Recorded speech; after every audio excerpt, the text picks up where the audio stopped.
झाला. ते 70-80 नंतर टू व्हीलर्स खूप इझिली मिळायला लागल्या, मध्यमवर्गीय विकत घेऊ शकायला लागले आणि मारुती आल्यानंतर तर मोठी रिव्हॉल्युशनच झाली. 90 नंतर सर्वसामान्य मध्यमवर्गीय पण कार वापरायला लागले. त्याच्यानंतर आपलं चालणं ऑलमोस्ट बंदच झालं आणि मग 90च्या नंतर जसा तो एक मध्यमवर्ग थोडा उच्च मध्यमवर्गीय झाला आणि हे सुरू झालं तसं तसं खाण्यापिणं पण वाढत गेलं आणि एक्सरसाइज कमी कमी होत गेलेला आहे. ते 90च्या दशकात 80-90 नंतर ऑलमोस्ट आपला पूर्ण समाजाचा एक्सरसाइज एवढा कमी झालेला आहे. आणि हे आपलंच नाही आहे, हे इव्हन पाश्चात्य देशांमध्ये पण तसंच आहे. पाश्चात्य देशांमध्ये पण त्यांच्या लक्षात आलं की 100 अमेरिकन लोकांमध्ये अक्षरशः 4-5 लोकच खराब चांगला एक्सरसाइज करतात, बाकीचे सगळे कोच करतात. तर आपण तसेच झालो आणि आपला किती एक्सरसाइज करायला पाहिजे, पण खरं सांगायचं तर आपण काय एक्सरसाइज करायला पाहिजे. आपल्याकडे काय प्रॉब्लेम झालाय की आपल्याकडे सगळ्याच आपण अतिरेक करतो. म्हणजे एक तर अजिबात एक्सरसाइज नाही करणार किंवा साधा पळत मॅराथॉनच करत राहतो. म्हणजे असे दोन गट आहेत शहरामध्ये, एक आपली एक्सरसाइज करणारे आणि एक अजिबात एक्सरसाइज नाही करणारे. मध्यम मार्ग नाहीच आहे आपल्याकडे. तर हा ते दोन्ही गोष्टी राहतात आणि मी तुम्हाला दोघांबद्दल सांगेन. नेक्स्ट प्रॉब्लेम काय की हा सगळा प्रॉब्लेम नुसतं टू व्हीलर्सनी पण नाही झाला, पण या दुसऱ्या विषयांमुळे झाला, टीव्हीमुळे. आणि टीव्ही नंतर काय प्रॉब्लेम होता हे त्यांनी 60 मध्ये एक अमेरिकन कुटुंब दाखवलंय, तसं ते कोक पीत टीव्ही बघायला लागले आणि हेच आपल्याकडे 70 मध्ये आलं दूरदर्शन पासून. आणि आता प्रॉब्लेम काय झालाय की आता हा टीव्ही आता आपल्या सगळ्यांच्या हातात आहे. त्यामुळे मोठा प्रॉब्लेम झाला, त्यामुळे लोक नुसतेच स्क्रॉल करत राहतात, नुसते याच्यापासून राहिलेले असतात. तुम्हाला लहान मुलं तेवढा सगळे नुसते त्या मोबाईलवर बसून खेळत असतात. तर बाहेर जाऊन खेळणं वगैरे तर बंदच झाले, सगळी मुलं आपल्या त्या मोबाईलवर बसल्या. आणि हा देशामध्ये पुढचे 20-30 वर्ष भयानक सिच्युएशन होणार आहे आपल्या देशामध्ये. ओबेसिटी तर सोडूनच द्या, पण हार्ट डिसीज पासून तर सगळ्याच गोष्टी आणि मानसिक आरोग्य सगळ्यावर प्रचंड प्रॉब्लेम होणार आहेत या डिजिटल रिव्हॉल्युशनमुळे. तर ही इलेक्ट्रॉनिक रिव्हॉल्युशन मध्ये आता आपल्याला डिजिटल रिव्हॉल्युशन झाली.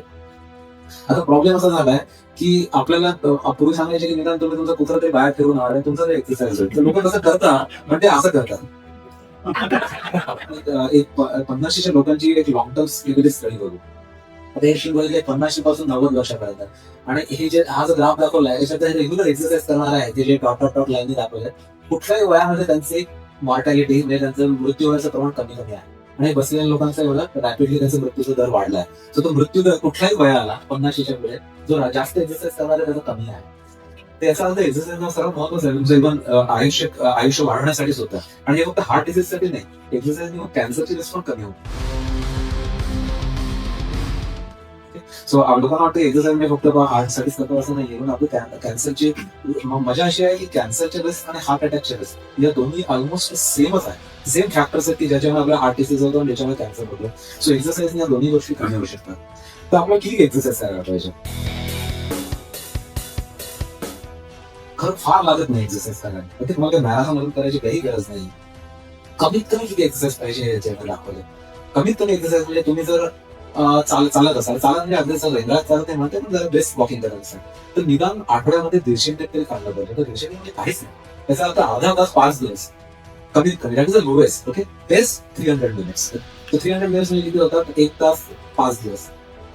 काहीच हरकत नाही, कोणी पण करू शकतो. आणि ब्रेस्ट वॉकिंग म्हणजे कसं? ब्रेस्ट वॉकिंग म्हणजे असं काही वाघ मागे सगळं धावले असेही नाही. ब्रेस्ट वॉकिंग म्हणजे असं की तुम्ही चालताना तुम्हाला थोडं गरम तरी वाटायला लागलं आणि तुम्ही शेजारशी बोलताना तुम्हाला थोडासा मध्ये श्वास पकडा एवढा वेळ. पण शेजारशी बोलता पण आलं पाहिजे, पण ॲट द सेम टाइम तुम्हाला थोडं गरम पण वाटलं पाहिजे. अगदी शेजारशी बोलता पण येत नाही, एवढी बुबडी वाढेल एवढं फास्ट नाही, त्याला आम्ही मॉडरेट म्हणतो. सो एवढं हे 150 ते 300 मिनिट हा सगळ्यात आहे. 300 तर खूपच आयडिया आहे, पण अगदी तुम्हाला काही करता येत नाही 150 तरी काय. आणि का तुम्हाला हा एवढा कमी एक्सरसाइज सुद्धा किती बेनिफिट्स देतो हार्टसाठी. तुम्हाला अगदी खूप खेळत असो, म्हणजे बॅडमिंटन असो किंवा टेनिस असो किंवा स्विमिंग असो, आणि मध्ये करत असेल तर 75 मिनिट पण सफिशियंट. 75 मिनिट तर काहीच होत नाही. 15 मिनिट 5 दिवस एवढा सुद्धा एक्सरसाइज करत नाही तुम्हाला आश्चर्य वाटेल. आणि specially young generation, specially IT professionals, ते 12 ते 14 तास बसून असतात. ओके, आणि नंतर ते ट्रॅव्हल करतात 2 तास. त्यांना वेळच नसतो, ते खरंच नाही करत एक्सरसाइज. एवढा सुद्धा एक्सरसाइज त्यांच्याकडनं घडत नाही. लहान मुलांसाठी मात्र त्यांनी 1 तास कंपल्सरी त्यांनी खेळलंच पाहिजे.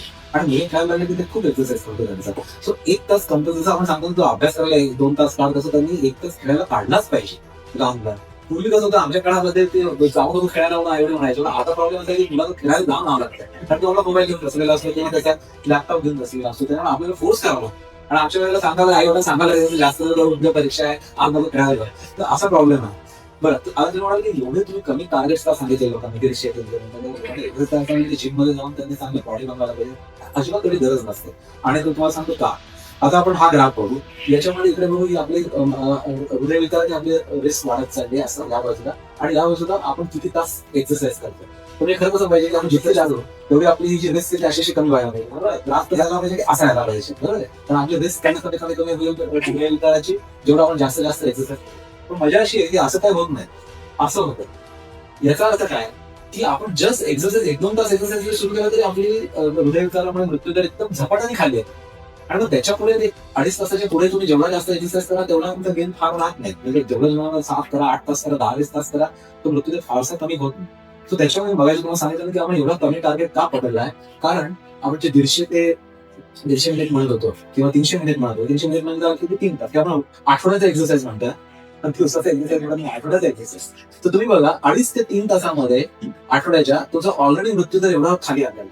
ओके, म्हणजे हार्ट अटॅकची रिस्क किंवा स्ट्रोकची रिस्क, कॅन्सरची रिस्क किंवा या सगळ्या व्हॅस्क्युलर डिसीज किंवा कॅन्सरमुळे मृत्यू दर एवढा झपाट्याने खाली येतो. आता तुम्ही मला सांगा 150-300 मिनिट म्हणजे खरं काहीच नाही. म्हणजे रोज तुम्ही अर्धा किंवा 1 तास काढणं एक्सरसाइज साठी हे खरंच काही अवघड नाही आहे. याचा अर्थ की तुम्ही जस्ट एकदा उठून चालायला लागला तरी तुमचं हार्ट अटॅकची रिस्क किंवा मृत्यू दर कमी व्हायला लागतो. तर तुम्हाला अजिबात अशी काहीतरी तासभर 2-2 तास जिम करायची काही गरज नाही. कारण पुढच्या याच्यामध्ये तुम्हाला बेनिफिट खूप कमी होतो आणि हळूहळू सांध्याचे वगैरे प्रॉब्लेम्स वाढायला लागतात. सो हे एक सगळं महत्वाचं आहे. सो याचा अर्थ खरं सांगायचं तर जस्ट एक रोज 10 मिनिटं जरी पळायला, ओके, किंवा तुम्ही एक तासभर जरी रोज एक मॉडरेट स्पीडने चालला तर आणि ते 5 दिवस काही केलं नाही तरी चालेल. एवढं जरी केलं तरी मृत्यूदर 45% कमी होतो आणि हार्ट अटॅकची रिस्क 30% कमी होतो. जस्ट एवढ्याच एक्सरसाइज. आणि हेच तुम्हाला नव्या पिढीला सांगायला पाहिजे. कारण बऱ्याचशा तुमच्या काळात तरी तुम्ही लोक बरेचसे चालत असाल, पण तुम्ही तो तुमची पुढची पिढी बघा तर ते एवढा पण वेळ काढत नाही तुमच्या एक्सरसाइजसाठी. तर याच्या 3 वर्षांनी लाईफ पण वाढू शकतो जस्ट एवढ्याच एक्सरसाइज. तुम्ही मला सांगा असं कुठलं औषध आहे ज्याने 3 वर्ष लाईफ करतात? कुठलं औषध? एक्सरसाइज हेच एक औषध आहे ज्याने 3 वर्षांमध्ये लाईफ वाढू शकतो जस्ट.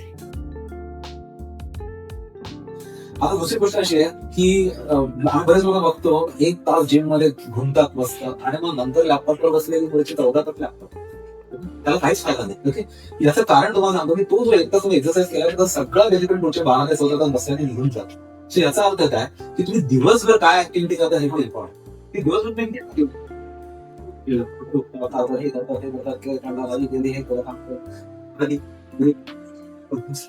सगळ्या गोष्टी काउंट करतात, सगळ्या गोष्टी महत्वाच्या. आता तुम्ही बघा आपल्या आजोबा आजीच्या काळामध्ये ते पुढे जिम मध्ये राहतो काय करत होते, तर ते 17-18 मध्ये खणखणत राहत होते. पण ते दिवसभर किती काम करायचे? त्यांच्यासाठी काही वॉशिंग मशीन्स नव्हते का, त्यांच्याकडे काही बाकीच्या आपल्या सुख सुविधा होत्या. बऱ्याच गोष्टी स्वतःच करत राहायचे. अगदी पाण्याची बालदी आणण्यापासून ते सगळं काम होतं. जिने चढणं, लिफ्ट नव्हतं, खाली नव्हतं, कुठे पाण्याकडे जायचं, चालत गेल्या पिशवी भरून आणखी तो दिवसभर ते ऍक्टिव्ह राहायचं. आणि हीच ऍक्टिव्हिटी आपल्याकडे कमी होत चालली, कारण सगळ्या गोष्टी ना काय खायचं ते झोमॅटो उठायचंच नाही ना, उठायचंच नाही. म्हणजे आपलं जास्तीत जास्त काम काय फ्रीज पर्यंत चालू ते फ्रीज करायचं एवढंच, त्याच्यामुळे काहीच नाही.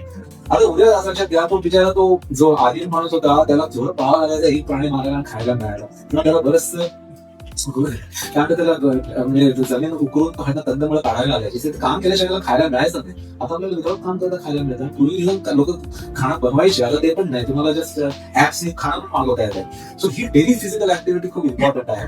सो लक्षात ठेवा की आम्ही ऍक्च्युली असं म्हणतो की शुगर हा आताचा टोबॅको आहे आणि sitting is a blue smoking. म्हणजे खरं इतकं बॅड आहे. Sitting is that bad. त्या सिटिंग इज नाव पाडायचं ब्लू स्मोकिंग आणि sugar is called new tobacco.